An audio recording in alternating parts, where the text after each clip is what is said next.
Likewise, Charles, can you just do a quick mic check to make sure you are working on the panelist side for the interpretation in Spanish? It is working. Thank you, sir. As members of the public are joining the meeting, please note that we have ASL interpreters on the line, as well as Spanish interpreters participating from the Spanish channel to interpret in Spanish. During the public comment Q&A, there will be an opportunity to have support in Spanish if needed.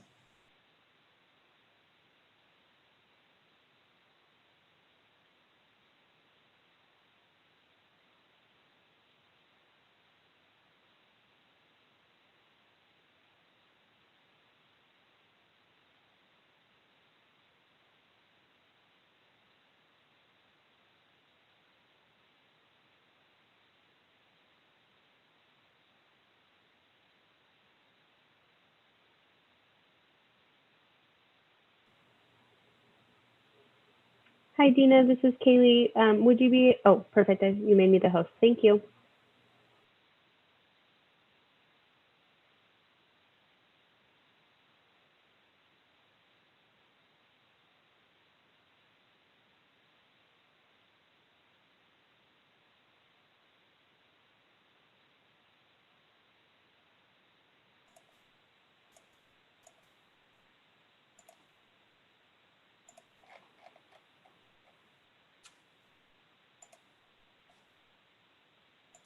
All right. Welcome, everyone. Thank you for taking time to join us this evening. Interpreter services are being provided for American Sign Language as well as in Spanish for today's meeting. I'll turn it to our Spanish language interpreter and then to our host to announce how that will work for Spanish. Buenas tardes y bienvenidos a todos. Hoy durante la reunión vamos a tener disponibles el lenguaje en español. Y para la junta hoy vamos a tener los intérpretes del canal listos.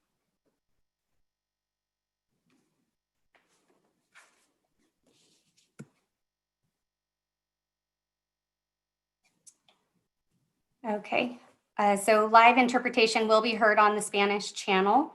When we open for questions from community members, the interpreter on the panel will be prepared to assist anyone needing interpretation. And additional instructions will be given at that time. So we will take a break around 5:40 p.m. to relieve our Spanish interpreter for a break and allow our other Spanish interpreter to take over. For ASL interpretations, there are 2 interpreters with us tonight, and we thank them both for their service. And they will be switching roles about every 20 minutes, and that should be a pretty seamless transition and will just be a change in the tiles on the screen. I'm Adrian Mertens. I'm the Chief Communications and Intergovernmental Relations Officer for the City of Santa Rosa. But tonight, I will serve as the facilitator of this meeting on behalf of both the City of Santa Rosa and the County of Sonoma. This meeting is a recovery town hall and organized for fire survivors of the Glass, Meyers, and Walbridge fires. We do thank you for your attendance. We recognize this is a very difficult and stressful time for many of you. Our hope for tonight is that we are providing you with new and helpful information regarding the debris removal cleanup process, as well as some additional recovery resources and updates. Our panelists are here to support you with answers to your questions as well on debris cleanup and any other questions related to recovery. I want to touch on a couple of meeting logistics and then introduce who we have with us tonight. So all of our community members that are joining this town hall are participating as Zoom attendees, and your microphones are muted and your cameras are off. Only today's town hall panelists will be viewed during the meeting and only when they are speaking. If you're calling in from a telephone for privacy concerns, our Zoom host is renaming your viewable phone number to Citizen, and only the last 4 digits of your phone number will show on the screen. We'll start with meeting updates from several of our panelists. And let me make sure we've got that slide on the screen. Kaylee, you want to show the agenda slide?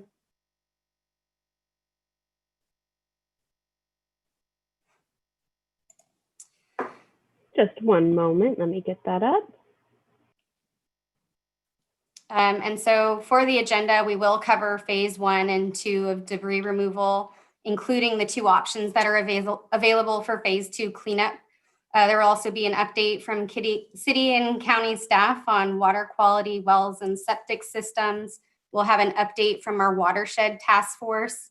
We'll also have the executive director of United Policies here to provide some insurance tips and resource information, as well as a representative from FEMA to talk about disaster assistance. So to manage our time, we'll wait until we get through each of these updates, and then we'll open for Q&A, as we may cover some of your questions as we get through each update from our panelists. I did receive a few questions in advance of the meeting, and so I'll also ask those as well when we get to that point. Once we do open for questions, I will ask that you raise your hand using the raise your hand feature in Zoom, or the question and answer chat feature where you may type your question. And our Zoom host, Kaylee, will move one by one through the list of attendees to get to your questions. And once you have asked your question, the Zoom host will lower your hand. And if you are dialing in via telephone, please dial *9 to indicate that you've raised your hand. So participating as panelists tonight, we have representatives from the Governor's Office of Emergency Services, also known as Cal OES. We have representatives from FEMA. We have staff from the county and the city, and then again, the executive director of United Policyholders. So to keep us on track, I'll jump right into our first update, and that's going to be Amber Lane from the California Governor's Office of Emergency Services. Amber is the Inland Branch Director for the 2020 statewide wildfire recovery operations for Cal OES. And she will also, following her, introduce Chris McSwain from Cal Recycle. Thank you. Good evening, everyone. Appreciate you all attending. I hope that the information that's provided to you tonight is helpful in their recovery efforts. My first topic that I'm going to talk about is phase 1. Phase 1 is the first step in debris removal.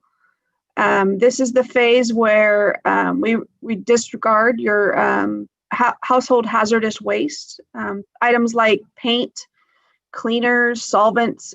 We get Department of Toxic Substances to come out and take care of your household hazardous wastes. Again, they're not rummaging through your stuff trying to take things. What they're doing is they're going out there to, again, take care of your paint, pesticides, mainly propane tanks. We see a lot of propane tanks, and those propane tanks will be marked with an X when DTSC is out there going through your lots to make sure that those wastes are discarded of properly. When phase 1 is done, there are 2 options. The government program for debris removal, and then there's an alternate program. In those options, you have choices. You get to do the phase 1 is done for you. Phase 2 is where you get to either choose to do the state program or an alternate program.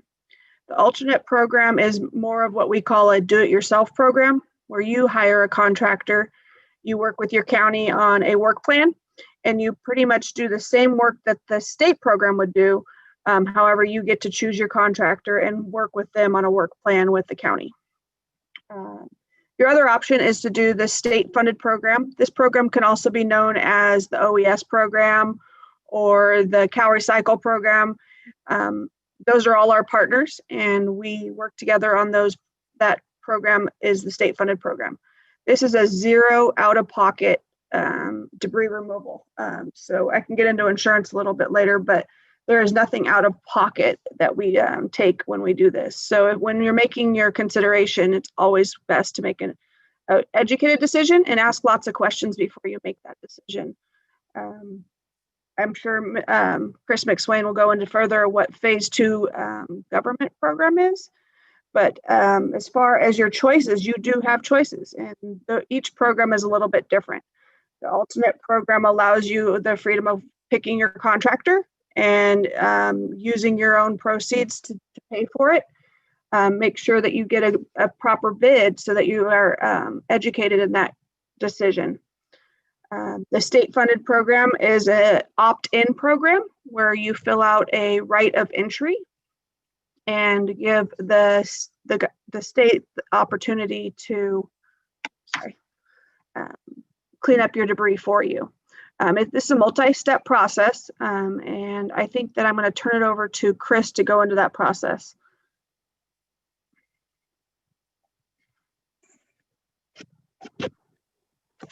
There we go. Thank you, Amber. So first, before I go on, I want to recognize that this is a really difficult time. CalRecycle and our partners with the state, including CalOAS, were intensely committed to recovery. This is a passion of ours, and whatever we can do from a staff standpoint, please speak up.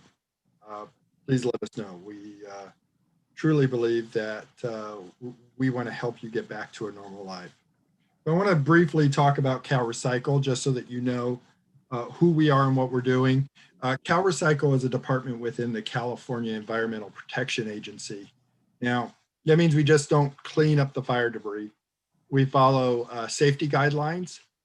We verify through soil sampling that the land is safe to rebuild. Our priorities are public health and environmental health. Now, our area of expertise is solid waste. We're known as CalRecycle, but we're responsible for all forms of solid waste disposal, recovery, diversion to their best use.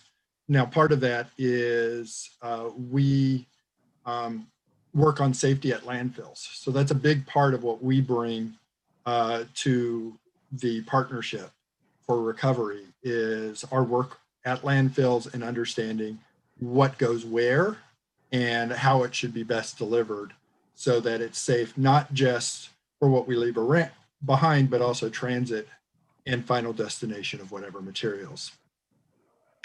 We have been doing wildfire recovery for over a decade. And we've completed 20 different projects. The campfire was something that we worked on, but this goes all the way back to the Angora Hills fire in Lake Tahoe in 2007 when we developed this program. And as we've been developing this program, we've continued to refine it, improve it with all of our partners, including the Department of Toxic Substance Control, our local partners, as well as CalOAS. So after the Department of Toxic Substance Control removes the most obvious household hazardous waste, we come in and do phase 2 if you opt into the government program. So you'll fill out the right of entry form, as Amber mentioned, and that gives our contractors permission to enter your property to do the work. You'll want to take a really close look to that right of entry form, just so that you understand everything that's involved in giving us access to do this. The work is done by debris removal contractors with a proven track record in disaster debris removal and environmental cleanups. Again, it's one of the things that we bring is the relationship that we have in vetting the background of these contractors. So this process safely removes structural fire debris from your home. So we take a look, we break it into 5 different categories. We take a look at any metal, and that's going to be recycled as scrap metal. We take a look at any concrete. This will likely include the foundation of your home, but usually doesn't include a lot of peripheral stuff.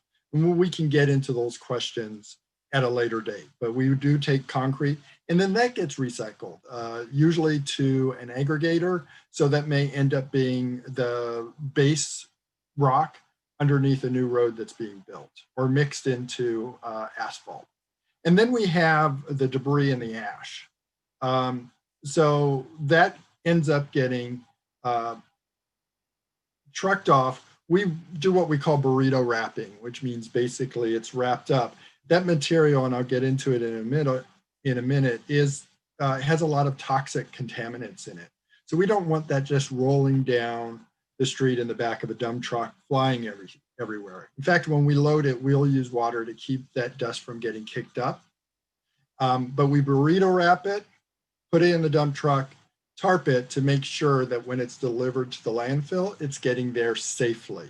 So that's one of the things that is really important to us. And then the final element, or second to last element, is the soil. The soil is what we'll find even underneath the concrete slab is a lot of contaminants, lead, arsenic, things that were in the household structure that when it burned, it got released into the environment. We'll go ahead and take the top layer off and we'll remove that. Then we do soil sampling to see if it's necessary to do anything further. So that, and then the final step is we will be removing any trees that are a danger to the public right of way. So this isn't going to be every tree that's burnt, every tree that's partially burnt, but this is going to be trees that have a danger of falling into the roadway, the sidewalk, a public building, and we'll make sure that those are removed so that they don't become a danger to the public in the future. So as Amber already mentioned, that this is no out-of-pocket cost to you, the property owner. If you haven't already contacted your insurance company, please do. Ask them the questions. We certainly will make sure that insurance coverage or costs or anything like that isn't a barrier to your being able to rebuild. So just by way of background, there's a concept that we talk about in our debris removal program. We call it the 3-year-old rule. Early in our program, back in the Angora Hills fire, the CalRecycle engineer that designed this program actually had a toddler, and what he told all the workers and the contractors is that these are people's homes, and we want to make sure that if you're not willing to allow your own child to be on this property when we're done, then the job's not done. Our goal is to make sure this is safe enough for a 3-year-old. And we still motivate our contractors and our staff with that idea that this is people's families, this is people's home, and we want to be careful about that. Finally, and because this has been an ongoing confusion, is after phase 1 is completed and the Department of Toxic Substance Control will put a notice on your property saying that they've completed their work. Often this causes confusion that the property is now safe to enter. So as I mentioned before, there's still significant toxic contaminants in the ash in the soil. They will pick up a lot of the stuff that's on the top, the bulk hazardous waste. But what we've discovered in the 20-some projects that we've worked on is that ash contains high levels of lead, mercury, arsenic. You will find asbestos even in some newer properties, other heavy metals, and remnants of household chemicals. So all that stuff that maybe you have under your sink or in your bathroom, that's going to end up going into that ash. So when we're done with phase 2, we will have tested the soil to make sure all that material is gone. We recognize, however, because it comes up a lot, that people want to visit their property as soon as possible. They want to survey the damage. They want to look for salvageable items. We don't recommend that. You will have an opportunity on the ROE to be able to identify items that you want to have salvaged. And we encourage you at every moment to communicate that to us. Our contractors and our workers in the past have been wonderful about taking those things into consideration. In fact, as I said at the beginning, that we tend to take the work we do pretty personally. And I can tell you that this is something that they want to be able to do, is to make that sure that this horrible experience, that there are some silver linings, that there are some bright areas. So please let us know if there's something there, and but don't go into the property. I will tell you that what you will see on our workers is they will be wearing PPE. They will have eye protection, respirators. Their boots will be covered. They'll have long sleeves, long pants. They are doing everything they can to protect you or protect themselves. And so we want to really make sure that you understand the danger at re-entering your property prematurely. We care about your health, and we encourage you not to return and sift until phase 2 is complete. So I'll be available for any questions. Amber is actually a bit more experienced on these projects than me, so she's going to have a lot of good answers to any questions you have. But our number one priority is rebuilding the community to be as lively a place to live in as it was before. Thank you. Thank you, Chris and Amber. So I'm going to now turn it over to Christine Sosko, our Sonoma County's Health Services Environmental Health Director, and she'll explain more about the enrollment process for the Phase 2 public program. Hi, everyone. I wish we were here tonight under better circumstances, and I'm truly sorrowful for your losses. And, I just want to share with everybody, all of you from the Walbridge, Meyers, and Glass fires. I want to share with you the information about the right of entry and how to apply for the debris removal program. As was discussed earlier, the first step to beginning the cleanup program is the right of entry form and turning that in. You'll hear the right of entry form referred to as the ROE also throughout, so just to help guide us through. This form grants the government contractors access to your property so that they can conduct the debris removal, and they can do the soil sampling, which will verify that the cleanup standards are being followed. The right of entry must be completed and submitted to the environmental health offices before work on your property can begin.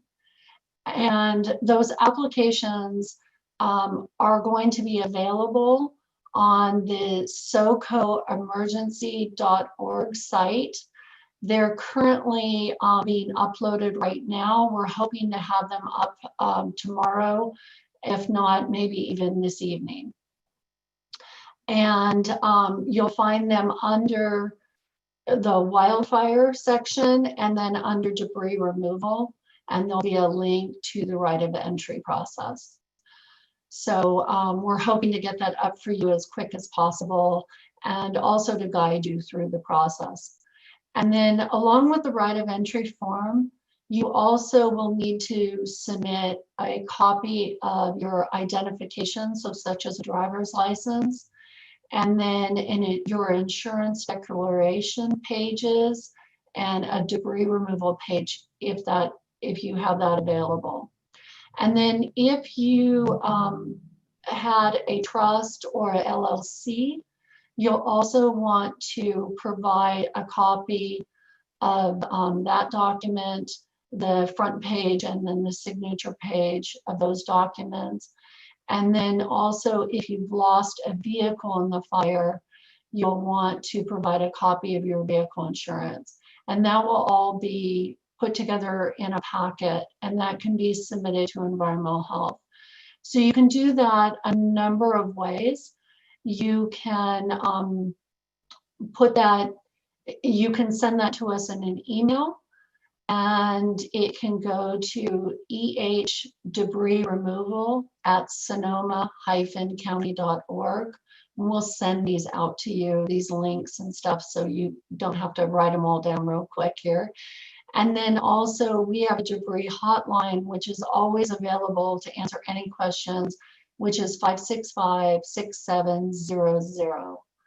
Another thing really important on the right of entry form is there's a place there where you can put notes and drawings. And that's a really great place if you had a well or a septic system and you want to mark where that item is, that's a great place to put that on the right of entry form so that the contractors will be able to look at that and make adjustments when they're out there and avoid hitting those particular areas. And then also, like if you have a retaining wall or something like that that you want to have discussed, that's where you'd put it, would be in those notes on that right of entry form. So beginning November 11th, we're going to set up appointments for both in-person and virtual assistance with the right of entry forms. They we will have, it will be on that same SoCo emergency site, and there'll be a calendar there, and you can go in and you can book whatever time works best for you. If you choose to do virtual, they'll be available Monday, Wednesdays, and Fridays from 7 a.m. to 1 p.m. And then Tuesdays and Thursdays from 1 p.m. to 7 p.m. And then Saturdays from 9 a.m. to 12 p.m. And then also in person will be available at the 625 5th Street office in Santa Rosa. And that will be Monday through Thursday, 10 a.m. to 3 p.m. And we'll be there to assist you and to walk you through the process and answer any questions. So if there's one thing I can leave you with the ROE process, is we're here to help you, and just get in touch with us. Call the 565-6700 number or the debris removal number, and we're there to assist you and help you through. Great, thank you, Christine. And we did create a slide that will be shown at the end of the meeting that has that contact information on it too, if anyone missed that. And now we're gonna jump into the phase 2 alternative option, the private debris removal program. And each respective jurisdiction does have a separate application, though they're similar. And I'll hand it back over to Christine to talk about that, and then talk about the county's application process. Great. So those of you who wish to opt out of the public program and opt into a private program, and then you would start the process by hiring a licensed contractor, or you as a homeowner can act as the contractor and hire subcontractors to do the specific work. And then you would complete that debris removal process. You'd be following the same standards that were spoken to earlier from CalRecycle. They're the CalRecycle standards, so such items as, like Chris talked about earlier, the burrito wrapping, the soil sampling, all of those processes, you would be doing pretty much an identical program, but you would be doing it on your own with your own private contractors. And there's an application that you would complete, and then there's a list of requirements for that application and a sample work plan.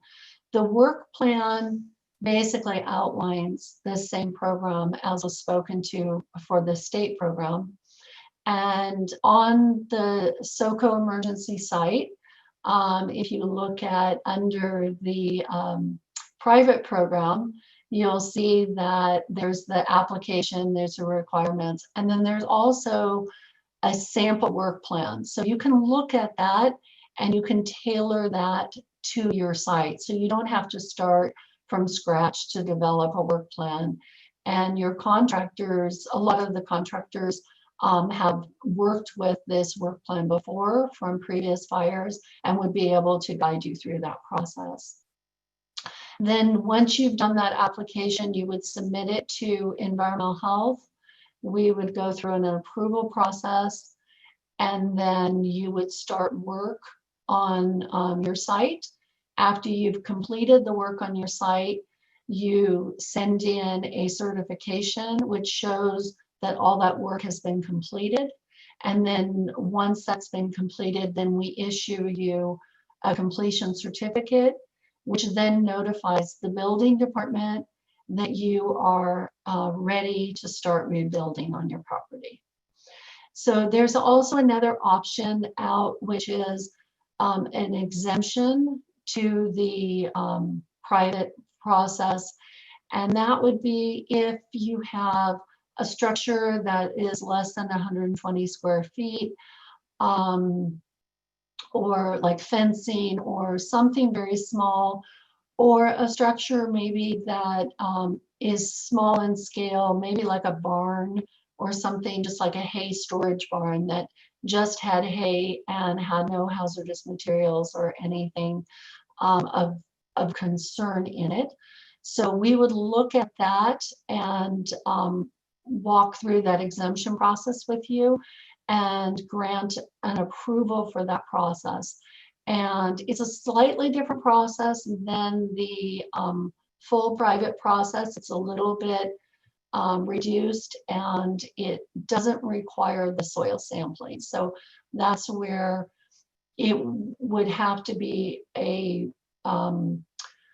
building or structure that was just wood or contained hay, something like that, so that there is no concern for contaminants that could have leached into the soil. So kind of the same, contact information with environmental health. It's again the 565-6700 and the EH debris removal at sonoma-county.org for questions, and we can walk you through that process.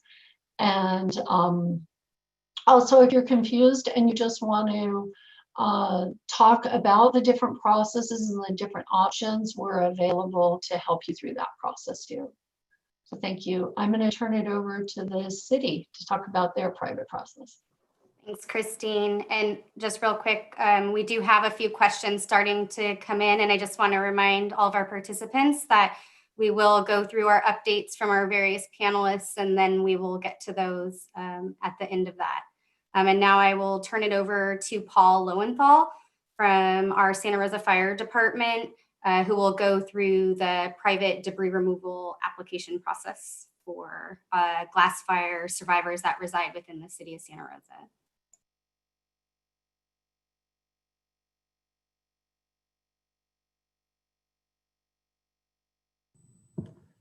Thank you, Adrian, and thank you, Christine. As Christine covered the Phase 2 program, it's important to note the program for the city and the county almost identically mirror each other. There's just some very minor differences that include who's providing the oversight. So instead of county staff, you'd may see the fire department from our fire prevention and hazmat division and or code enforcement out in your neighborhood monitoring the Phase 2 program, as well as issues related to sewer, which you'll hear about from Joe Schiavone, one of our speakers next. It's critical for us, especially while following a lot of lessons learned in 2017, that the programs really do mirror each other so that there isn't confusion. Instead of going to the county's website for a form, you may go to the city, but the forms themselves, other than the letterheads, are pretty much the same as one another. And really that is done for the best interests of our communities. Instead of submitting your form to county environmental health, you'll work with our planning and economic development department at the city. A lot of the forms that Christine talked about for the county are available and accessible through links from the county's website, or you can go to the city's website, which is srcity.org/glass fire recovery. And you'll see the exemption form that Christine talked about, where if you have debris that you feel should be exempted from the Phase 2 process, you can get those forms from us directly. It's important to note that we are working very closely with Cal OES and DTSC, and that those Phase 1 sweeps will actually be starting tomorrow. So that's an important thing to understand, that you will see those Phase 1 starting in the glass fire area. So it kind of highlights the importance of using a lot of the resources that Christine talked about and the information that's available through both the city and the county to help make those decisions as to whether or not you're going to use the state's phase 2 program, or you're going to private opt out. Either way, both the city and the county are here to available to answer questions and help our communities through the respective processes. Thank you. Thanks, Paul. And so now we are going to move into an update on water, wells, septic, including sewer laterals from both the county and the city. We'll start first with an update from Nathan Quarles with Permit Sonoma for our unincorporated county residents. Good evening, everybody. My name is Nathan Quarles. I'm the building official for the County of Sonoma, and I work in what we call Permit Sonoma. It's basically the county's building department. And my presentation tonight is going to be dealing with wells and with septic systems and the permitting process if needed. So our overall presumption is that before the fire is that the well supplied an adequate amount of water for the dwelling and the water quality was good. We have the same presumption with the septic system that it was treating the domestic wastewater adequately. We assume both were operational before the fire. In regards to wells, some of the damage that we've been seeing are damage to the wiring, electrical panels, pump houses, pressure tanks, some pumps, but very few wells were outright destroyed. That's not the norm, but we did see a few. In the normal development scenario, we have the wells tested to ensure that there's adequate production for the amount of dwellings or the amount of use on the land, but not so for a fire rebuild. Again, we assume that there was adequate water before and adequate water currently, and we're not requiring any testing regarding production or what we call a well yield. Similar approach for septic systems. We've seen damage to septic tanks, plastic manholes that are being melted, valves, any type of plastic that was above ground. It could be electrical panel for the controls of newer systems. Pretty nominal stuff, relatively speaking, but we are not requiring septic systems to be upgraded or a sizing evaluation to replace the same number of bedrooms. Again, it gets back to our presumption that it was adequate before the fire. So what type of permits might you need? For nominal repairs, some of the things I've just mentioned, the valves, manhole covers, things like that, we're not asking for a repair permit. That's not required. Something more substantial, if the septic tank was destroyed, sometime the concrete will break or crack. If you need to replace the septic tank, that is going to require a permit. We do require this thing that we call a modified findings report for septic systems. This is where a professional, either a registered environmental health specialist or a civil engineer, conducts an evaluation of the septic system, basically finds out what's working, what doesn't work, what needs to be repaired, and to what level. This is to ensure that the system is operational after you get back on your property and what it takes to become operational. When would we require the well to be tested or a septic system to be upgraded? We rate capacity of wells based on the number of dwellings being served. So if you add dwellings to the property post-fire, say you had 2 dwellings before, but now you want to add more than that, or if you had one dwelling and you want to add a second dwelling or accessory dwelling unit, we would ask that the well be evaluated to ensure that there's adequate water supply.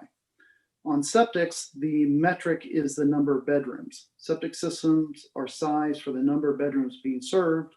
So if you go back to the pre-existing number of bedrooms, we presume it's going to work. If you add bedrooms, then we're going to ask that the septic system be evaluated for its capacity. One last thing I want to note is that FEMA or Cal OES sent out a notice this afternoon, late this afternoon, indicating that residents may be eligible for a FEMA award for household repairs not usually covered by insurance. This would include repair or replacement of septic systems and wells damaged by wildfires. Now, we just received it. We don't know all the details other than that these 2 components of your infrastructure may be eligible for awards or money from FEMA. So that's information I have for wells and septic system, but I'm also available for questions on structures within the unincorporated county of Sonoma. Thank you.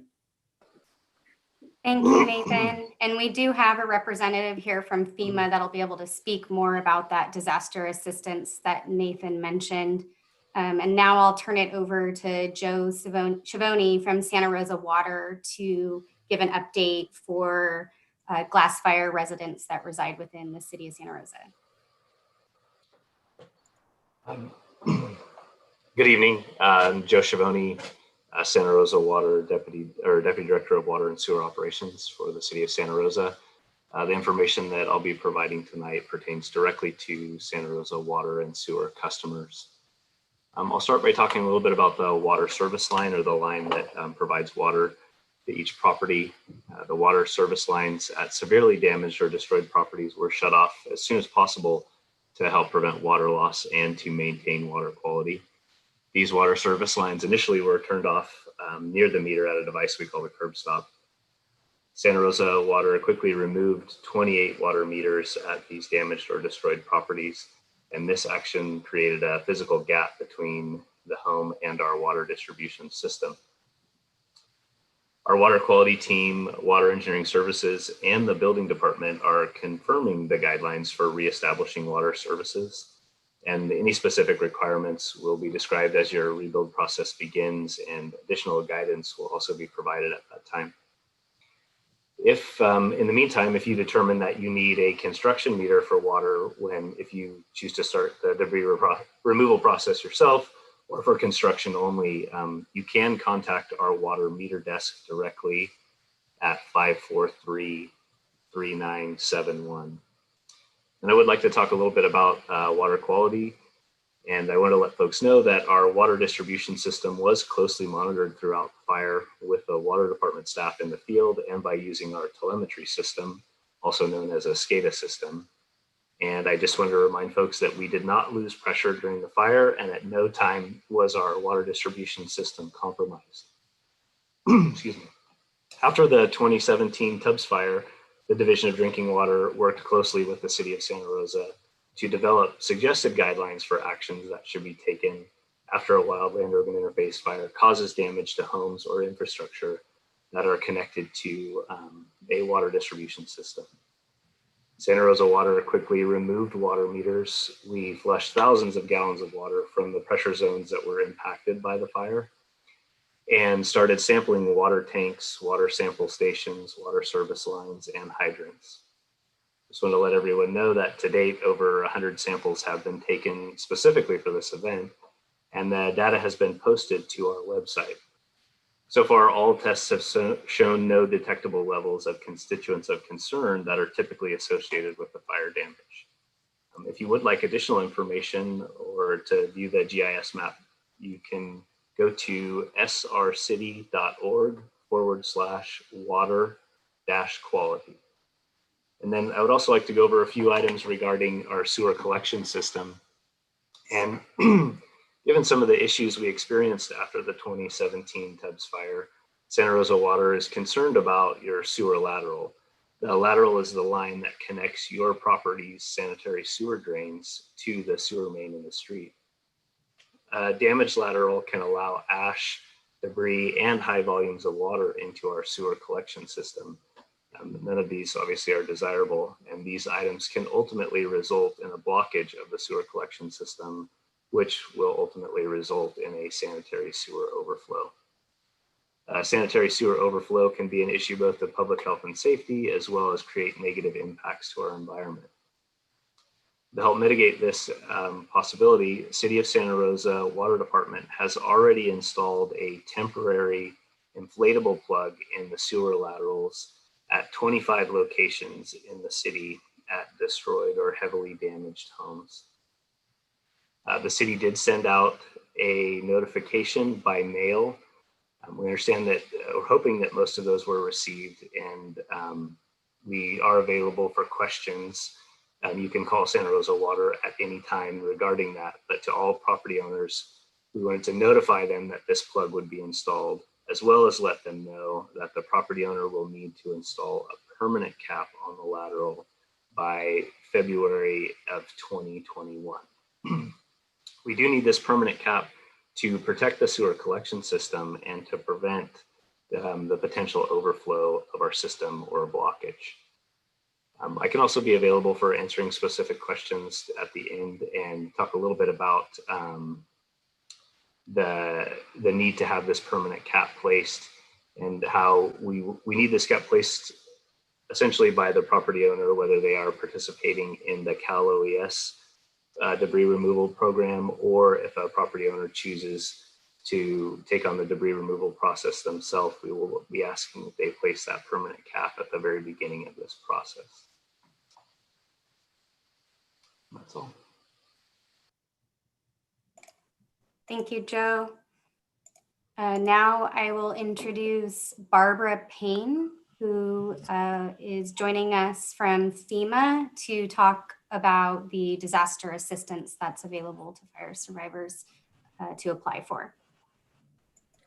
Thank you very much. I appreciate everybody here today and participating, and my state and local colleagues. I wanted to first start off, my name is Barbara Payne. I work in Region 9 out of Oakland, but I want to start off right away with the numbers and websites that you're going to need if you don't already have them. A simple Google search of FEMA helpline will give you that information if for some reason you are not able to take this information down. The helpline number is 1-800-621-3362. And I'll say that at the end of my presentation as well. Also, Disasterassistance.gov, relatively new process for us over the last couple of years. We've been allowing folks to create profiles under Disasterassistance.gov.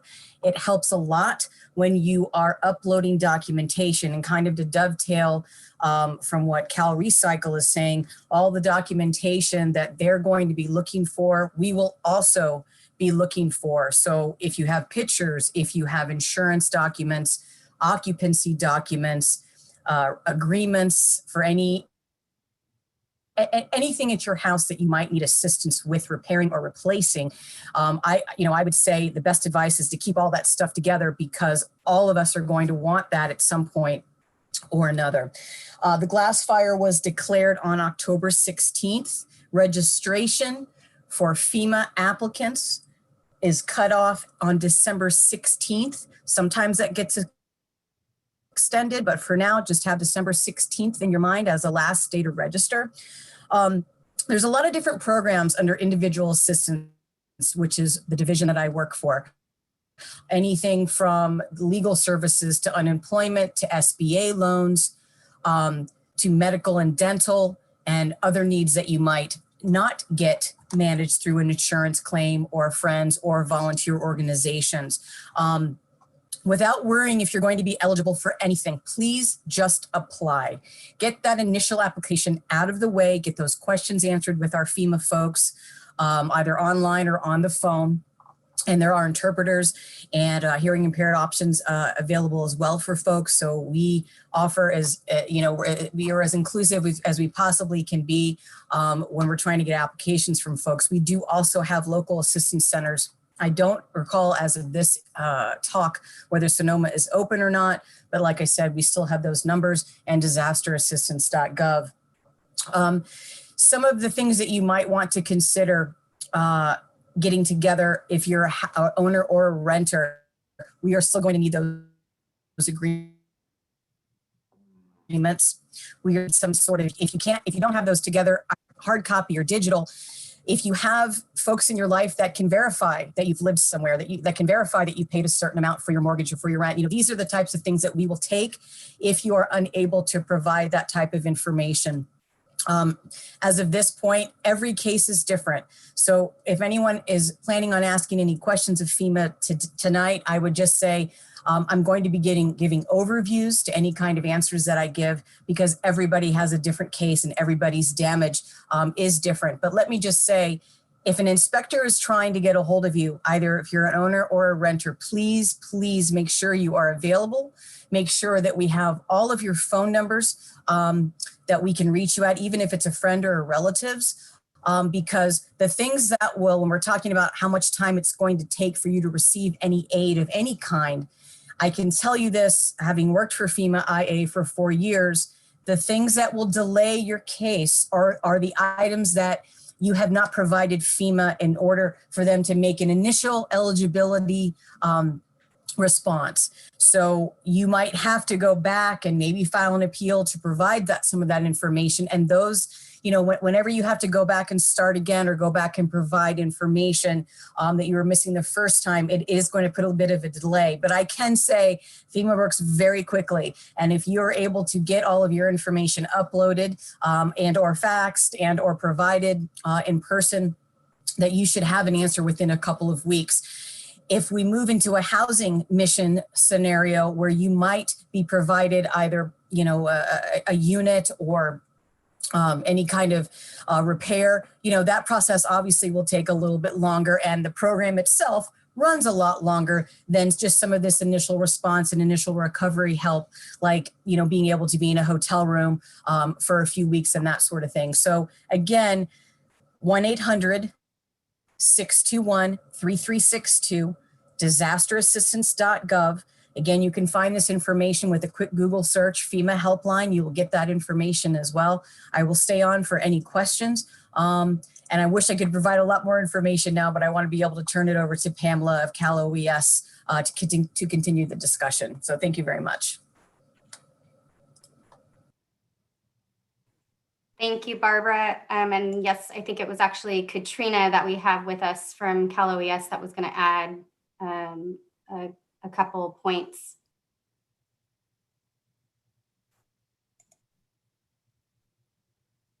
Katrina, are you there? And can you unmute yourself?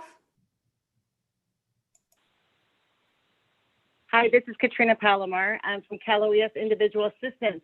Before I go on, Barbara, do you mind mentioning a little bit more about rental assistance, how that works with FEMA for these survivors? Rental assistance, first, like I said before, you're going to want to have that documentation to prove that you were a renter, right? It doesn't matter if you've rented for a day or you've rented for 10 years, the eligibility is still the same. If you are a renter and it really depends on where you are right this second, right? Are you in a motel or a hotel? Are you with friends and family or in a different scenario? Rental assistance works by starting that application process with FEMA and having that documentation. We are able to help homeowners just as easily as we are able to help renters. So until you start that, initial application, we can't move forward with either offering, getting you out of a friend's house, maybe into a hotel situation, and then possibly a hotel situation into a more permanent unit. There are other programs within the rental piece as well, like direct renting. We may be able to find an apartment, or some other kind of reasonable scenario for housing. So, it really just depends on your individual situation and what is available out there in Sonoma County. We are tirelessly trying to find every possible unit that's available for fire survivors. So, but without starting that initial application, we can't determine what your needs are. If you have a family, if you have children, if you have elderly, if you have pets, if you have access and functional needs, these are all the things that we need to gather from you in order to make and offer, the best solution for renters. Katrina, I hope I covered enough. Thank you, Barbara. Yeah, so my name is Katrina Palomar. I'm with Cal OES Individual Assistance. I am the deputy for this the event here. And we really are. I'm grateful our partners are here, FEMA Individual Assistance. What I would like to stress to each and every one of you, as you heard from another speaker earlier, there's some things that insurance companies don't pay for. And so really, we encourage you to apply for the FEMA assistance. And if you get a denial letter, please read through that denial letter. It may ask you to apply for SBA. Just go through the process, because what we find a lot in events is, 6 months, 9 months down the line, a lot of families don't realize that their insurance, they may be underinsured, or their insurance doesn't pay for a certain item. And if you just have this in place and you've registered it before the deadline, you can always come back. And, we really do encourage you to call FEMA, give them updates, let them know what's going on. Where I was going with the rental assistance is if you do, apply and you do qualify for rental assistance, FEMA does help you out for the next 18 months since the date of declaration. with that rental assistance for you to be able to, to set aside some of the funding that, you might need to help you to save up to continue to move on. Another thing is that if you max out on the grant that FEMA provides to you, California has one program for Californians, and it only comes into play when there's a FEMA individual assistance, and it's called the State Supplemental Grant Program. There's no separate application whatsoever. You apply for FEMA. If you max out on their grant of $36,000, they refer you to Department of Social Services. Department of Social Services reviews your case, finds that you have an unmet need still, and then they can cut you a check up to an additional $10,000. Again, if you don't apply, these benefits are not going to be available to you. You never know what can happen. Also, I do want to remind everybody, we did have local assistance centers. You guys had local assistance centers open, and we supported them with Department of Motor Vehicles, vital records, franchise tax board. Don't forget Department of Insurance. If you have any problems or questions, please call it Department of Insurance. For contractors, contact, our contractor state licensing board. Use these avenues to help protect yourself.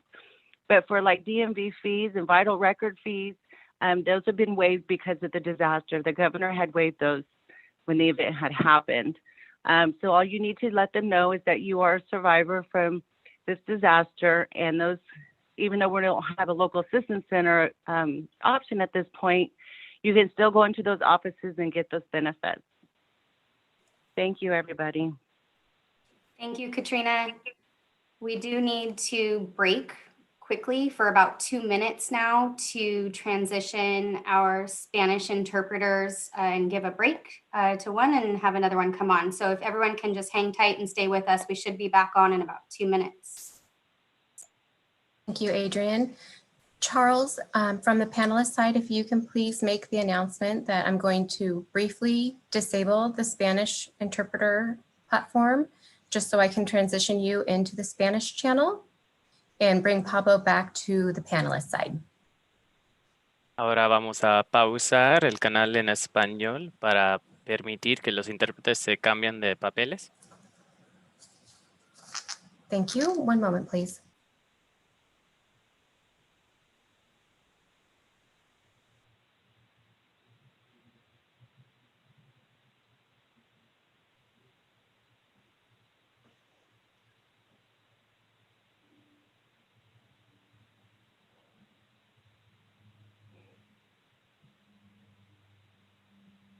Are you okay?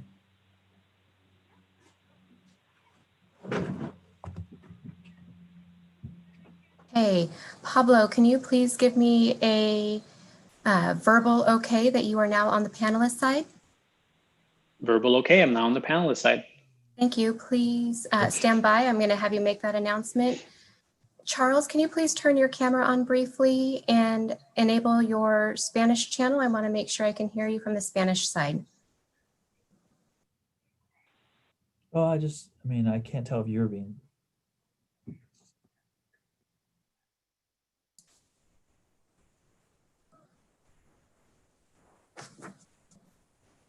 Charles, can you please say something, do interpretation on the Spanish channel? I have you playing on my alternative device, and I want to make sure I can hear you in Spanish.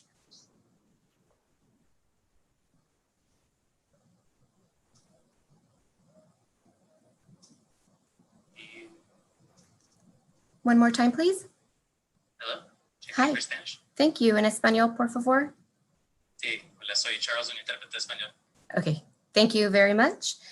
Okay, we are transitioned now into, we've transitioned our interpreters, Adrian. We are good to move forward with the agenda. Thank you. Great. Okay, so now I will introduce staff from our watershed task force to talk about some post-fire watershed updates. We'll start first with John Kessel to give an update for residents of the unincorporated county.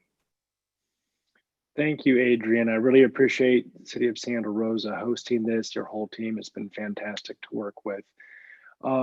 So I'm John Kessel. I work at the county, and For the last couple of years, I've been helping the watershed task forces stand up and then work through the different recovery processes. The basic idea behind the watershed task force is that we first look at the different hazards that are out there, and they largely come from rainfall and the potential for damage from that. And then we look at ways to mitigate that or to help property owners mitigate that. So people have heard about wattles, but there's many other things that can be done to really help the landscape and protect the watershed so that we're all benefited. And one of the main things that we do is we get a WERT report through the state, and the LNU Walbridge Meyers fire just received that WERT. And so we're working to get that published online so everybody will have access to it. And then the state is still working on the glass fire WERT. And WERT stands for Watershed Emergency Response Team. And it basically covers a lot of the hazards. I'm covering this very quickly because I just want you to be aware that that exists, and that I would encourage you to look at it on our webpage, socoemergency.org, once it's been published, and that would be true for both fires. And then the task force consists of about 15 or 16 agencies, county agencies, the City of Santa Rosa, state agencies, federal agencies, and then we also have local groups like Sonoma RCD, Community Soil Foundation, Sonoma Ecology Center, Russian River Keeper that participate with us as well. We work to really identify the highest priority properties and then make sure that we can help get BMPs down. Those are the wattles, best management practices. You'll hear that sometimes. But we'll try and get those wattles put in place. Sometimes the property owner wants to do that themselves. Sometimes they need some help. And then we also look at long-term recovery of the watershed. So how do we get it to have the revegetation occur? How do we do that long-term recovery? The first step that I always want people to take is to call one of our community-based partners. I listed those already. That information is available on the recovery section of the socoemergency.org webpage and their contact phone numbers. And so if you want to have them look at your site for wattles, oftentimes the best group are one of those three that I mentioned. If you've got larger landscape scale issues such as timber management, forest management, you might call Sonoma RCD. You might also reach out to NRCS, and that information again is on our webpage. NRCS can look at any kind of issues that you may have with your property that may be a dangerous hazard, and they can help advise you what direction you need to go. And that service is free. So all of those technical assistance groups that I mentioned can provide you some good information up front. And I guess the last thing I would like to say is just there's so much going on probably for you that don't necessarily try to remember everything I've said or covered, but spend some time looking at our webpage. There's a nice video you can watch as well. There's some information there, and then contact one of our partners.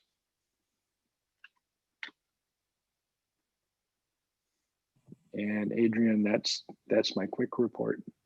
Thank you, John. And now I will turn it over to Sean McNeil from Santa Rosa Water to give an update for glass fire survivors of the City of Santa Rosa. Hello, and thank you for listening to me tonight. My name is Sean McNeil, and I'm here to explain what the city is doing to help protect the watersheds in response to these fires. We really you can see if you go out into the fire area, we have already protected the storm drain system with wattles and gravel bags to prevent debris from the fire areas from entering into the storm drain. But we will also need the support of all the individual homeowners to prevent the sediment and materials on their site from running off their site into the city street and down into the storm drain, because that goes straight to a creek. So part of our protections are to provide straw wattles, weighted straw wattles to the residents of Santa Rosa. We will have 3 different distribution areas, and we'll put out that notification of the exact location in our communications to our residents so that you can come and pick up these wattles. We'll have information on how best to install these wattles into the and around your property, because these wattles are key to keeping that stormwater from running off your site and carrying heavy metals and other toxins that, if they get into our waterway, could be toxic to the fish. So this would be done in advance of the cleanup of your site. So we're anticipating as early as next week being able to distribute those wattles. We'll be asking you to put them around the perimeter of your property, along the sidewalk and your planter strips, and any backyard drains that you might have. If you have a private drain that goes to the city storm drain system, we'd like that protected as well. And along the top of the toe of a slope and the top of a slope to prevent erosion from occurring. So we have already deployed these into the city areas, and we are looking to provide that support to you. So I'll be here for any questions that you have about this program and be available into the future. Our staff will be available to support. So thank you.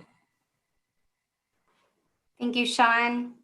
And our last panelist, and then we will get to questions, is Amy Bach, the Executive Director of United Policyholders.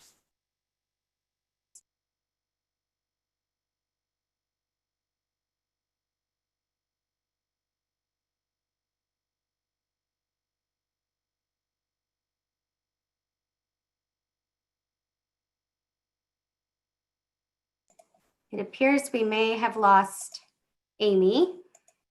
So we will go ahead and get started with questions.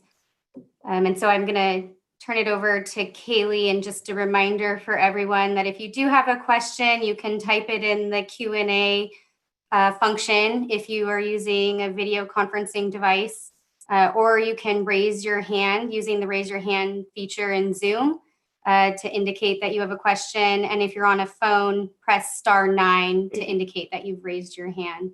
So Kaylee, do you want to go ahead and proceed with asking us our first question? Sure. I just wanted to let you know that we do have Amy here. I did just promote her to panelist.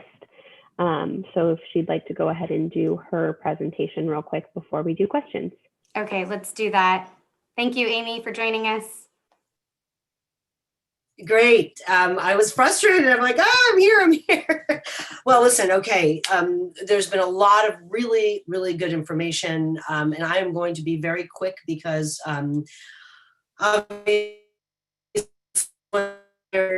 especially those of you who are navigating the new normal here.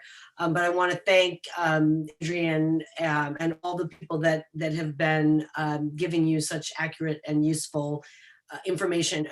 Briefly, United Policyholders, we are a little different from people that you've been hearing about today. We're a nonprofit, so we're not a government agency. We're a partner to a lot of the folks that you've heard talking. So we have something called the Roadmap to Recovery program, and that is a series of free educational workshops. We're doing everything online right now because of the social distancing concerns. And the best thing I can suggest to all of you, and again, I echo, so sorry that you're in this situation, but if you're going to lose a home or you're going to have your home damaged by a wildfire, you did it in the right county and city, because there really couldn't be more expertise that you'd find anywhere than what you're going to find in your community. But We did over almost 3 years of support services for people starting with the 2017 fires. And we've been doing workshops for Kincaid. And so I suggest you go to our website, uphelp.org, and go to the library we've set up for you, the Disaster Recovery Library, that's 2020 California Wildfires. And you'll just find all kinds of very simple, straightforward information. So here's just a few things I wanted to let you know about. And we do have some events coming up. We've already done several workshops teaching people how to read your policy, how to really have the right approach to your insurance, to start a diary. And so I'm just going to go through some basic tips, but all the workshops that we have been offering online, not only are they free, but you can access the recordings. Many of them are simultaneously in English and Spanish, and you can watch them at your convenience. So if you're confused about anything having to do with insurance, I suggest you just take a deep breath, go to our website when you are calm, and use the search box to ask the questions that you have and find what you need. Be proactive, meaning the insurance company and the adjuster may say to you, we've got this, we're going to take care of everything. Our suggestion is trust but verify, meaning if they tell you something is not covered, you can get a free opinion either from one of our volunteers or our staff at info@uphelp.org, or you can use the free resources at the Department of Insurance. They have a toll-free number, 1-800-927-HELP. So I'm not saying you don't believe everything the insurance company or the adjuster says. I'm just saying that it's always a good idea to get another opinion if they say something's not covered, or when it comes to figuring out the value of all of your losses. That's something that we strongly suggest that you do that yourself. So let the adjuster do their job, but you should also do your own job at figuring out how much your losses are, because some adjusters are very experienced and some are not. You heard about the debris removal. You heard you have options. If you have insurance, and I hope you do, you should have coverage. Every standard policy has coverage for debris removal and some amount. So we strongly suggest that you use the debris removal process that's going to be the simplest for you. If participating in the county program, the city county program makes sense, that's going to be the easiest one for you to do, because then you're not going to have to be responsible for figuring out who you hire and making sure that they've got all the right credentials. But the main thing is that you don't want to have to pay out of pocket, and that you want your insurance money to be enough to cover the debris removal. So, okay, a couple more tips. Diary or journal. Every day, write a few things: who you talk to, what happened. You don't have to go into great detail, but just keep that record. 2, focus on figuring out how much damage you had and some valuations, so that you and the insurance company, you can get to the right numbers that are fair, so that you can collect every dime of insurance that's available to you. 3, think of your insurance claim as business. Forget about all those ads. Just understand that you're dealing with a profit-oriented company, and it's your assets. You want to make sure that you get paid fairly. Give your insurance company a chance to do the right thing, but don't mistake a friendly adjuster for a friend, okay? This is about business, and this is about your assets and getting you back as close as possible to where you were. Documenting and supporting your claim is very helpful. So writing letters, sending emails, giving your insurance company estimates, keeping them informed and staying in touch with them will help keep things and then, of course, don't pad or exaggerate your claim. Don't claim things you didn't have. That's that's always important to remind people.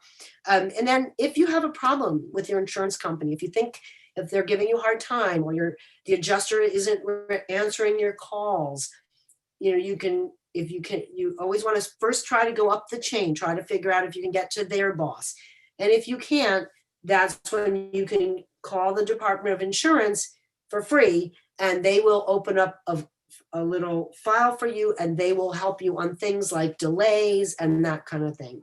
And if they can help you get a better adjuster if your adjuster and you are not getting along. Finally, there's a lot of help out there. You've heard a tremendous amount of information tonight about FEMA. You must register no matter what. Register get a FEMA number.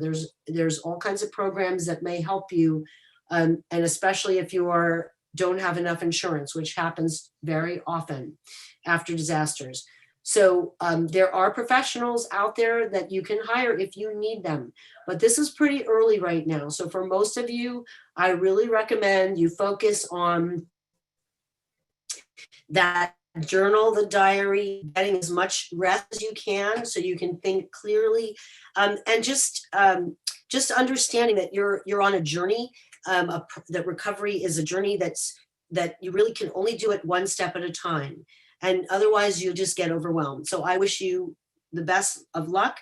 My organization, United Policyholders, is a free resource. We're a charity. We're not trying to sell you anything. Our website is always there for you. And we work very closely with Adrian and some of the other folks you've heard tonight. And our programs are there for you to help you. And we have 2 coming up this week. They're free. You just have to go to uphelp.org and register, and you can participate. And we're rooting for you. Thank you, Adrian. Thanks, Amy, and thanks to United Policyholders for everything that you've done for our community and continue to do to help our fire survivors move forward. All right, now we will officially get into questions, and so I'm going to turn it over to Kaylee, who will help us to facilitate that. Of course, there's been a few questions that have been answered by panelists, so I will go ahead and quickly address those. Carol Schneider-Yates asked, where can we get this right of entry form? Christine Sosko with Sonoma County answered, the website is currently being updated with the ROE and public program and will be available tomorrow. If you go to www.socoemergency.org/recover and then click the fire that you are involved in, the information will be there. You can also contact EH Debris Removal at sonoma-county.org, and we will send the form directly to you. If anybody is needing to re-listen to this recording, the City of Santa Rosa on their YouTube page will have a recording after. Jean Hegland said, would damaged electrical panels for septic systems require a permit? Nathan with Permit Sonoma answered yes. Vic Sward said, no information was provided regarding wells within the city. Will the city handle wells like the county? Nathan Quarles with Permit Sonoma said wells are under the purview of the county regardless of location. Jenny Chamberlain asked about FEMA assistance regarding the LNU deadline and if it was reinstated. So the new deadline for the LNU fire disaster is November 23rd, and that is from Barbara Payne with FEMA. Nicole C. Weld asked, does FEMA offer assistance with the application process for those who need it? Barbara Payne with FEMA answered yes. Lori Banks asked, is the right of entry form required for the Phase 1 HHW sweep? Lois Hopkins with the county said no. The right of entry form is only needed for the government-sponsored Phase 2 debris removal program. Dr. Frey asked, our house is in the city, but we have well and septic. Does the county or city evaluate the well and septic system? We are not hooked up to city water and sewer system, but are looking into it. Nathan Quarles with Permit Sonoma answered, the county is the lead for all wells and septic systems regardless of location. The city controls connections to their services. You should work with the city for those services.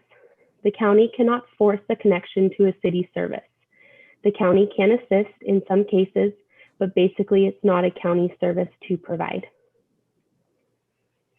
Nicole C. Weld asked, we have over 30 acres of vertical land and our property runs along the creek. We have many burnt trees and brush and are concerned about rainwater and the watershed. Who should we contact to help us coordinate the wattles before phase 1 begins? There are several agencies that John Kessel with the County Watershed referred to. There's the Sonoma Ecology Center. That's https://sonoma-ecologycenter.org/fire-recovery. And that phone number is 707-996-0712.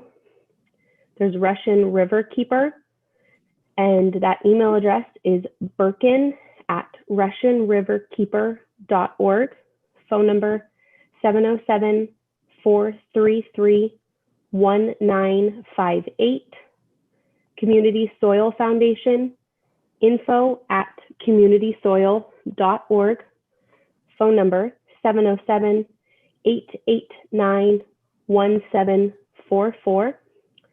For technical assistance and questions regarding land and forest management, Sonoma RCD, and that's https://sonomarcd.org/resources/fire-recovery. And that phone number is 707-569-1448, option 110. And then there's also NRCS Petaluma Service Office, 707-794-1242, extension 3. Ruth Taylor asked, with phase 1 debris removal, do we need to submit insurance information? For what reason? Lois Hopkins said, you do not, with the county, you do not need to submit insurance info for phase 1. The right of entry form for phase 2 does require you submit insurance information. Dr. Frey asked, what is the contact information for getting wattles? All of those phone numbers I just read off. And then Jay asked, how far out in scheduling is OES for home demos? Last I heard was December for starting prioritizing homes near waterway. My home is not near waterway. Thinking just cover and wattle the area and wait. Possible some rain, light rain in 10 days. Those phone numbers were also previously read. Jack, I'm sorry, the last name starts with an S. I live in between homes that have been damaged or destroyed. My home was saved, but have debris from the fire and destroyed homes. Insurance wants to move us back in ASAP, but I am concerned about health and safety due to the debris and runoff from other properties during the firefight. I am in the mapped zone for phase 1 and phase 2. Will my property and soil be tested and cleaned during this process? United policyholders answered, we suggest putting your concerns in writing to your insurer about the safety of the indoor air and the area around your home. Ask them to confirm in writing that they have inspected your home inside and out and to provide you with a copy of their inspection report. So those are the questions that have been answered during the session. Now we will go to the other questions that have been submitted. Hey, Kaylee, if I could just say something real quick. Just if we get any more typed questions, if our panelists could refrain from typing responses back and instead letting us read them aloud so that everyone participating can hear the answers, that would be helpful. Thank you. Thank you, Adrian. So we have Jenny Chamberlain ask, the Walbridge fire was in August.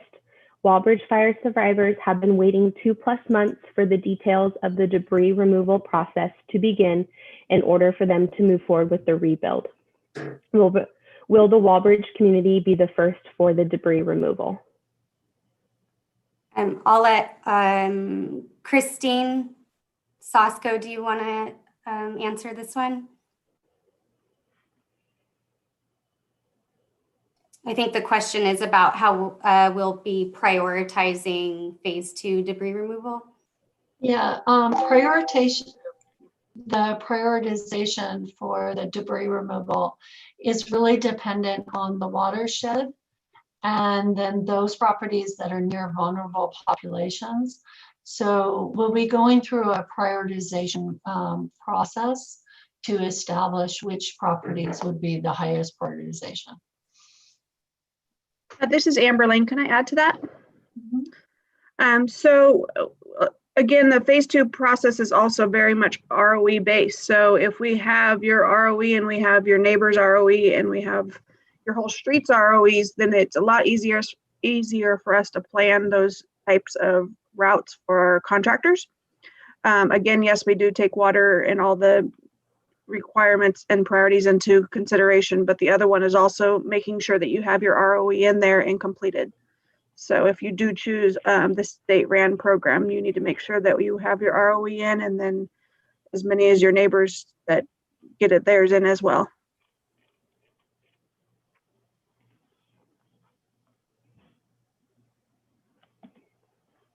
Okay, Kaylee, next question.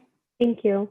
We have Jean Hegland asking, will the public option clean up outbuildings as well as our dwellings?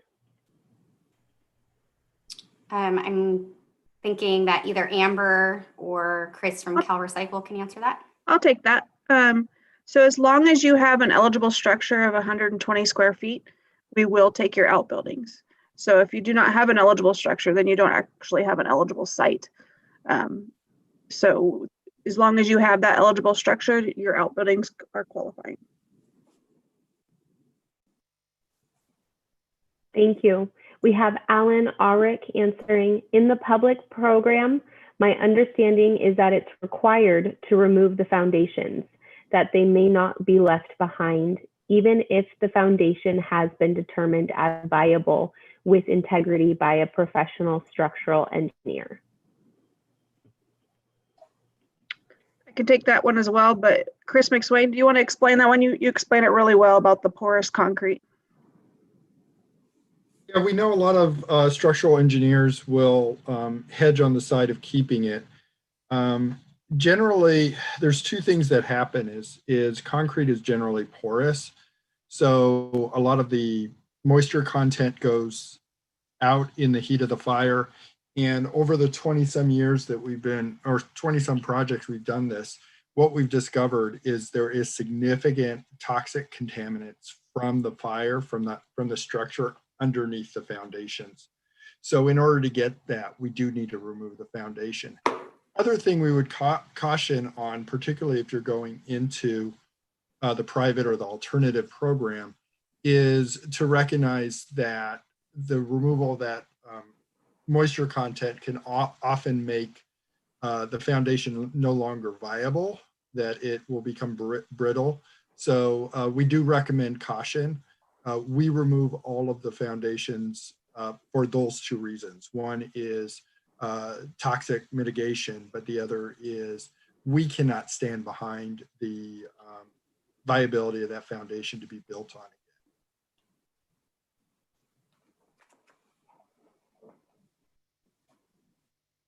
Thank you. We'll be taking Jane's comment live. Jane, I have enabled your speaking permissions. If you can please unmute your microphone.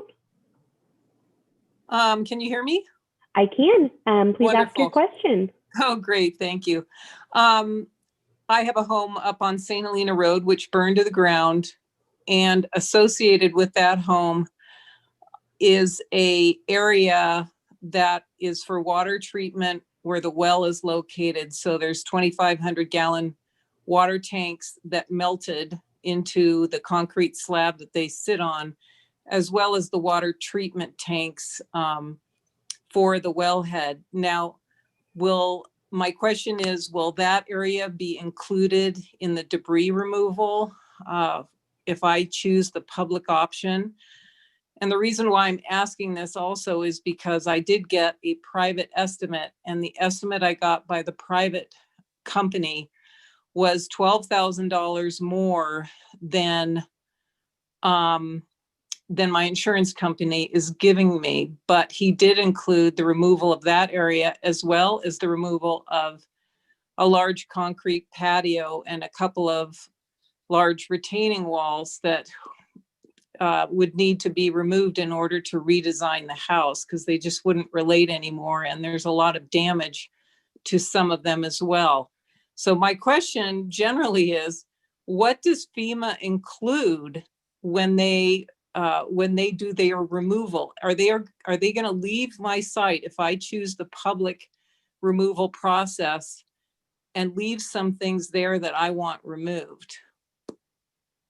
So I'm going to actually have Amber from Cal OES address that, since it is Cal OES managing the public phase 2 option. Thank you. Let's clarify that it's a FEMA funded program, but it's a state-based program. And I want to make that very clear. I know that there's been other experiences in the past. However, I was one of the ones that helped correct that problem in the backfill program. So I definitely want to make sure that we know that this is a state-based partnership. As you can see, Chris and I work really well together, and we're two separate agencies. There are things that do not qualify in our program, and mainly because we do not get reimbursed for it, and we want to protect the quality of the site. The 3-year-old method is something we all go by, and if we took out retaining walls and then let sloping and all those things happen, we do not take out retaining walls unnecessarily. Without seeing your concrete slab and making that adjustment, or seeing what kind of structure was on it, it's really hard for me to make that call over a conversation. Mm-hmm. However, I do encourage you to use the state program for those types of services, because even if, I don't know if you have insurance or not, and you don't have to say, we don't take anyone's insurance. The only thing that we would ever ask to be turned over to the county would be your debris clause. And not everyone has one of those debris clauses. So if you did have one of those, you could use that money for removing the things that we don't take. So I know that's a lengthy conversation that we could have, Jane, but okay. Definitely looking forward to talking to you more about it. Thank you. Thank you very much. Our next live comment will be from Deborah Hepstein. Deborah, I have enabled your speaking permissions. If you can please unmute your microphone. Yes, we were told that regarding our propane tank, our large propane tank, that the fire chief must inspect it first before our local propane company could inspect it for integrity. We aren't sure if we're supposed to contact them or if they're going to contact us. And then the second question I had just is to find out, you may have said this and I missed it, but when will phase 1 occur from the glass fire for people who live near a creek that has endangered species? I believe we have Chief Williams on. Would you like to respond to her first question?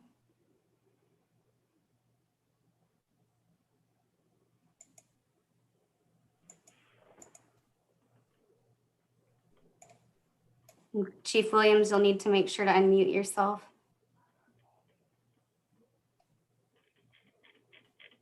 Good evening. This is James Williams from Sonoma County, the County Fire Marshal. With reference to riparian corridors, we will have to follow up with you, but that would be working with our Natural Resources Division of Permit Sonoma, who has responsibility for addressing issues associated with riparian corridors.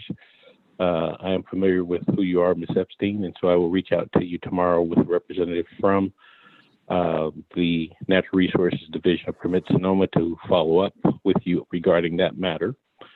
With reference to propane tanks would need to be inspected by a licensed professional that does the installation of those propane tanks.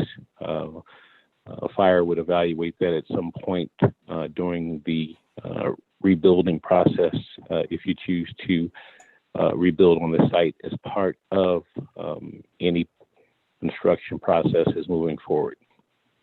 Thank you. Thank you. Okay, and then the second part of that question was the schedule for phase 1 debris removal, or excuse me, phase 1 HHW sweeps. And so Amber, do you want to talk about the schedule for when that's getting underway? I actually don't have the date in front of me. I know it's within the next couple of days that the glass fire is going to start. So I know Paul. I know it was said before. Yeah, Paul Lowenthal addressed it in his question or in his answer earlier. So we'll go ahead and let him take that then. Paul, unmute yourself. The City of Santa Rosa and County of Sonoma, both of our hazmat divisions are working very closely with DTSC. It sounds like you're in the county, so Chief Williams will be your liaison for that. City properties will be started in the Oakmont area tomorrow and moving towards the Calistoga Road corridor over the next couple days.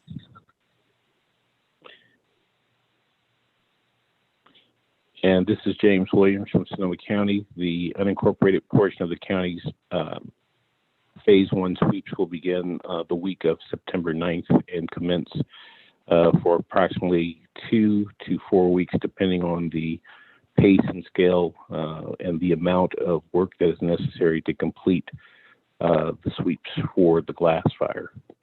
The week of September, wait, say that date again? The week of November 9th. Oh, November 9th. Okay, thanks.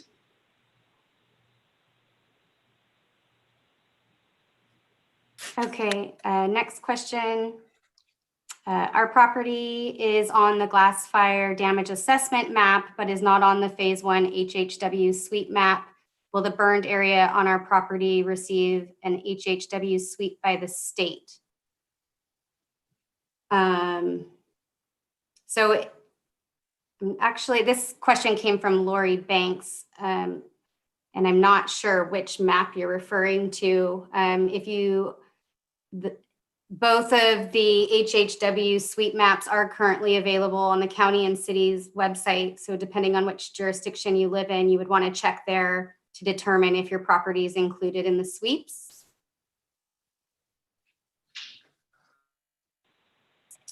Okay, and so a question that came in from the typed response: does eligible structure include travel trailers and tiny houses? And so can we have Amber from Caloius answer that? So it only apply to affixed to the ground structures. It would not, anything that's on wheels would be a vehicle. It would not be considered in that 120 square feet qualification. Okay.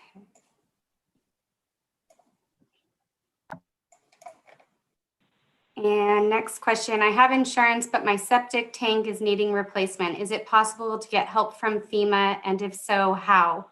I think this question can go to Barbara Payne from FEMA. Yes. The short answer is yes, FEMA could help. But what we're going to want to know first, of course, is if your insurance will be covering that or not. And that's why, as so many of us have said, it's important to have those insurance documents readily available. If in fact your insurance does not cover, then yes, you can come back to FEMA and see if we can help you help with assistance for either replace or repair.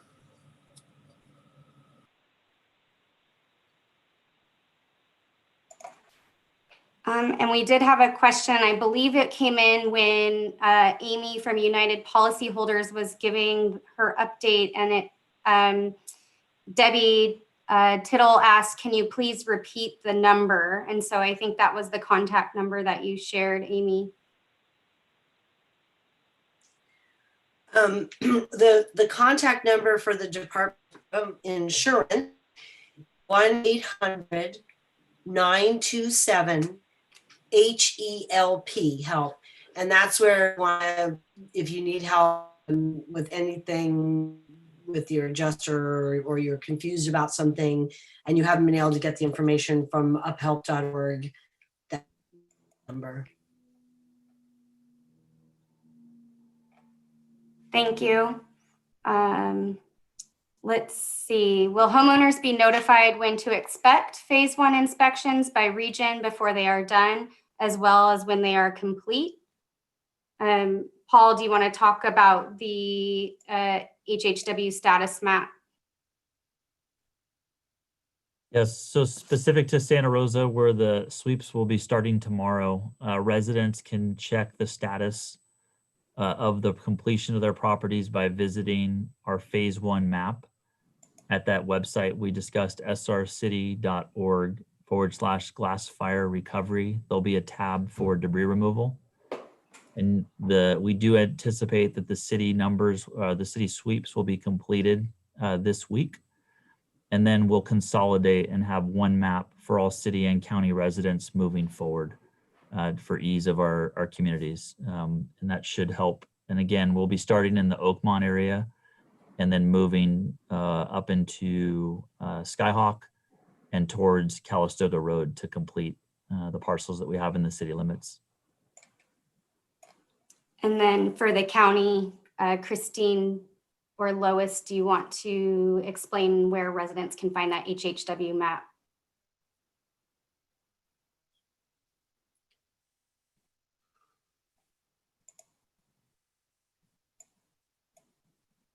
Hi, it's Christine. For the county, you can go to SoCo Emergency, and if you go into the wildfire and go to the appropriate wildfire, and then you'll go into the phase 1 household hazardous waste site, and there'll be a map there, or a link to a map, which will show you where you are in the process.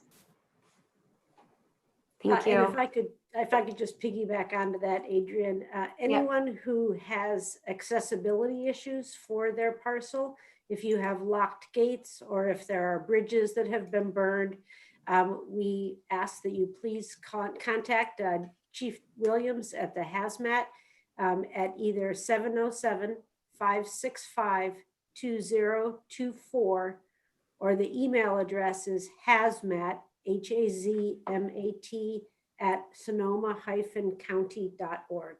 Thanks. We're going to take Karen Freed's live comment next. Karen, I have enabled your speaking permissions. If you can please unmute your microphone. Thank you. I'm sorry. I know you've discussed this, but I'm a little confused.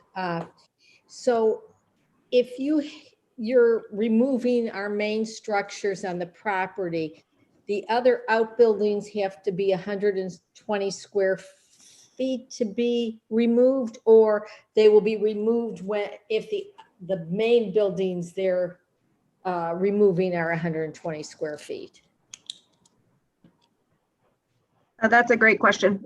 So yes, you are correct with the second statement that you said. You have to have a qualifying structure. And once you qualifying structure, then even if it's less than 120 square feet, you'll remove it. Yes, ma'am. Thank you very much for clarifying that for me. Anytime. Good. Adrian, that is all the live public comment that we have right now, if you would like to answer any more written questions. Okay, thank you. We do have a few more typed questions here. The next question from Stan is, how does the public phase 2 program affect undamaged swimming pools? Amber, you want to take that? Yes, ma'am. We actually don't take swimming pools. But like I mentioned earlier with the circumstance of retaining walls that she wanted to be taken, you can use your debris clause for swimming pools, and whatever's left over will end up going to the county for just the debris clause. We do not take anything out of pocket, and we will not take your rebuilding money. It's just to prevent double dipping on the FEMA side. Like if you're getting money for debris, it should go to debris. So we do not take swimming pools. Amber, can you clarify above ground damaged or destroyed swimming pools? Sure. Great question. So yes, we will take above ground, especially if they're close to the footprint of the ash footprint. That's about it. Okay, and then there's a question from John Knight. Who removes burned out tractors and utility vehicles, including John Deere, Gator?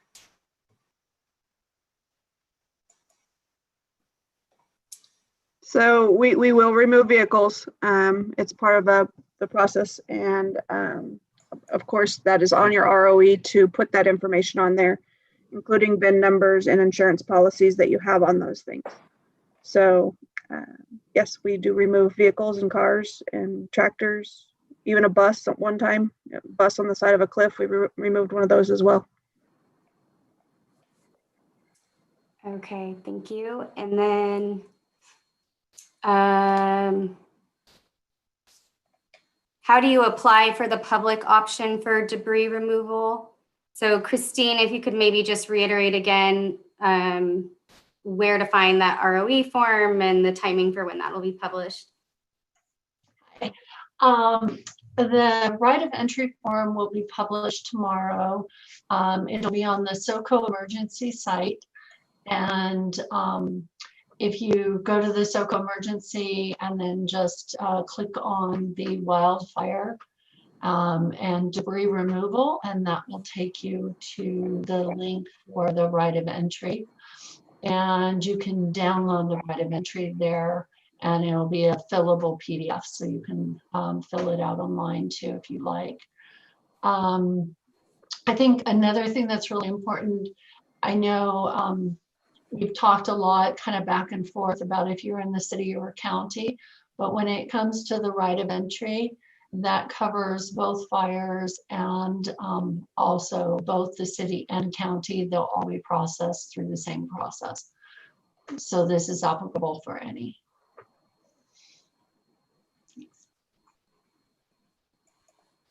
Thanks, Christine. All right, Kaylee, we have a live hand raised. You want to take that one?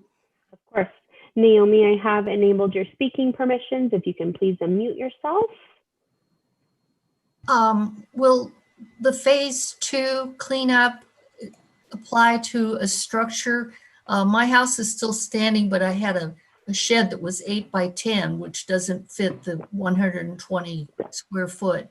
Will that debris be removed?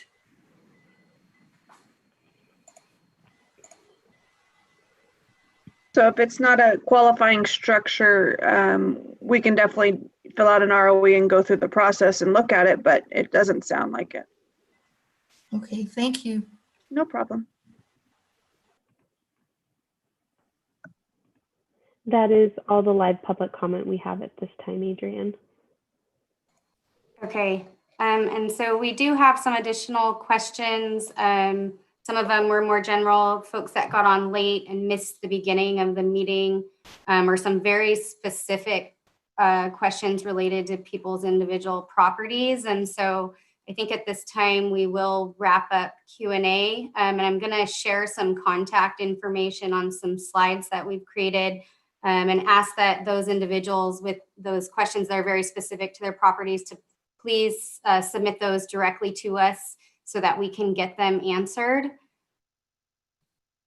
And then for those that joined late this meeting, and Kaylee answered a question earlier mentioning this, but the meeting is being recorded and will be available on YouTube following, and we will post the recording on both the city and the county's recovery websites, so you can go back and review anything you missed or anything that you want to revisit that was discussed tonight.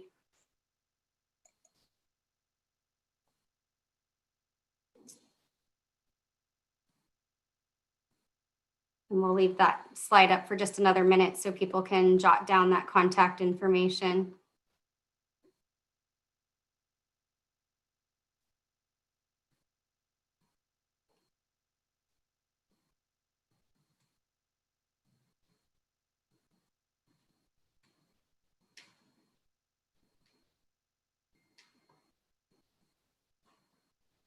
All right, Kaylee, and if you want to move to the next slide to provide the website addresses that were discussed tonight as well.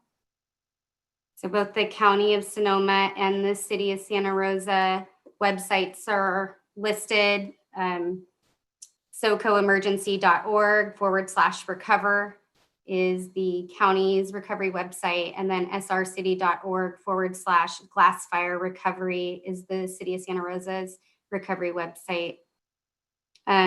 Additionally, we will continue to collect questions to add to our online FAQ regarding debris removal. So questions that came up tonight, we will add. And if there's additional, we also have a Survey Monkey open where you can submit your debris questions, and we will get those answered, but also add them to our website so that others, if they pertain to a broader audience, can also see them. And certainly your questions help us to know what other folks may be wondering about the process. And so we appreciate your guidance in helping to make sure we're being as informative as possible as you make your decisions on debris removal.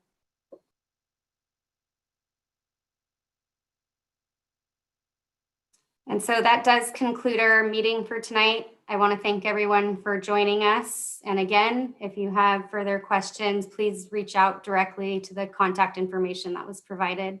Thank you to all of our panelists for being here and to our interpreters, and wish everybody a good night. Thank you.